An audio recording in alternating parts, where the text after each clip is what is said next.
Test करके दिखाते हैं कैसे बना है। देख लें, अभी तो उबल रहा है। हमने पहली वीडियो को दिखाया था, बस बंद होने वाला, दम आ रहा है। ये प्लेटें रख दिया है, एक डिश रखी। अब चेक करते हैं कैसे बना है। देखें, बंद कर दिया है, अब डालने लग गया। उबल रहा है, बंद कर।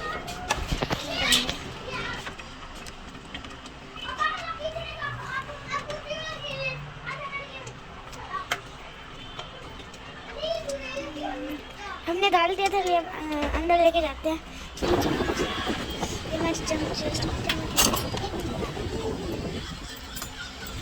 यही बना हमारा दलिया। तो वीडियो को लाइक करना, मैं अब बहुत मेहनत करती हूँ, तो वीडियो को लाइक करना, ज़्यादातर लोगों तक शेयर करना।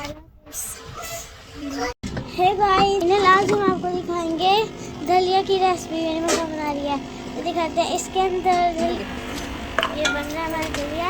इसके अंदर हमने क्या मिर्च डाली, टमाटर, वो प्याज, अब ये डालने हैं। देखिए बाबा ने काम बताया, इसने काम नहीं किया तो नाराज हो गई। और ये नाराज हुई भी है, तो मैं क्यों काम नहीं करेगी। और ये मेरा भाई सब है।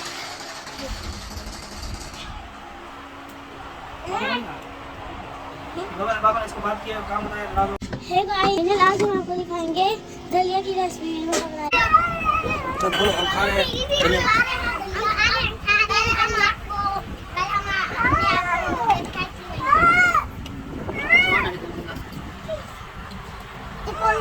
लेकर खा रही है। मैं भी खा लूंगा। दिखा दे, बड़ा दिखा दे।